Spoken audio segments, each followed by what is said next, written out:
Bonjour la famille. Alors aujourd'hui on va parler de coaching, une vidéo un petit peu plus sérieuse.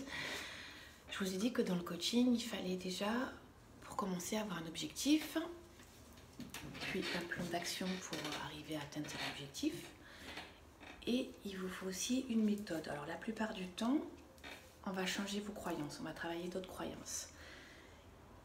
Ça c'est le coaching, et surtout le coaching c'est voir la situation sous un nouvel angle. Donc c'est ça qu'on va voir aujourd'hui.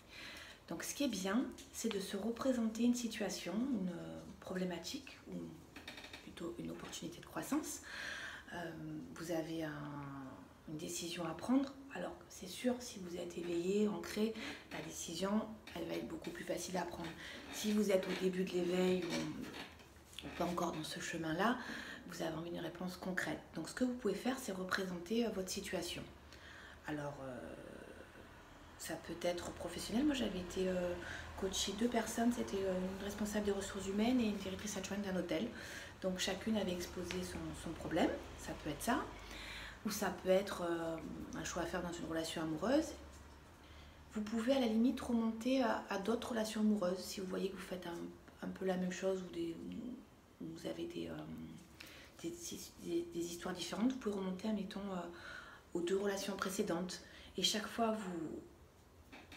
vous faites la situation et vous la prenez en photo. Alors, vous pouvez la faire avec des cubes.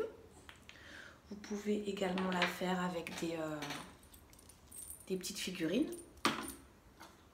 Bon, moi j'ai la chance d'avoir un fils, des petites figurines. Vous pouvez la faire avec des coquillages. Même, j'allais dire,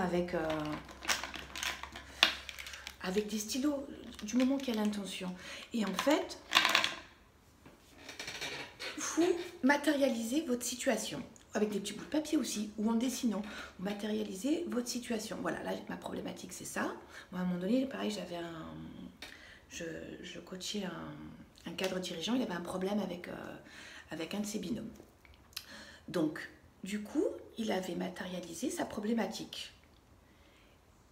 D'une part, souvent, on se rend compte que l'on transfère sa problématique familiale ou personnelle dans sa vie professionnelle.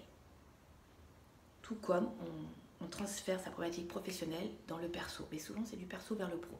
En fait, comme la situation personnelle n'a pas été réglée, la vie, elle est trop sympa, elle nous donne une deuxième chance de la régler. Donc, elle nous envoie la problématique, la situation pro. Pour ce cadre dirigeant, il y avait un souci de rivalité, il avait du mal à s'imposer dans sa famille par rapport à son frère. Évidemment, binôme, psychologie à 2 balles, mais son binôme, symboliquement, c'était son frère. Donc dès qu'on a réglé la problématique avec son frère, le binôme, super quoi. Donc vous pouvez faire ça, déjà, et prendre des photos, et vous regardez après, vous allez voir. Moi, quand j'avais fait cette technique avec les directrices et l'adjointe là pour l'hôtel, c'est marrant parce qu'elles avaient une problématique avec le directeur. Et évidemment, le directeur, c'était tout ce qui était en beige, en fait, il était inexistant, tout ce qui était naturel. Et on voyait bien qu'il y avait un problème de communication. Donc, c'est très intéressant. Et après, vous regardez, vous tournez sur plusieurs angles, vous regardez bien la situation et vous voyez ce que vous pouvez changer. Et ce que vous changez, vous dites, ah, je mets une petite action en place. Ça, c'est très important, ça va débloquer. C'est vraiment ça le coaching, voir une situation sous un angle différent. Vous pouvez le montrer à quelqu'un aussi, que ce soit un dessin ou la photo que vous allez prendre de la représentation de votre situation en symbolique. Et la personne va voir autre chose. Comme moi, la dernière fois, quand je me suis dit, bon, l'accident, j'ai dû... je pensais que j'étais pas importante, que ma soeur était là, qu'elle m'avait remplacée. Mais en fait, je pense plus que c'est comme m'a dit ma collègue, c'est plus que moi, coucou, regarde-moi maman, j'ai besoin de ta présence. Là, je lui pique sa place et je reprends la mienne. Donc, il y a plein de choses à voir. Donc, n'hésitez pas à demander autour de vous. Voilà. J'espère que ça va vous éclairer. Si vous avez des questions, n'hésitez pas. Je vous souhaite un bon week-end à tous.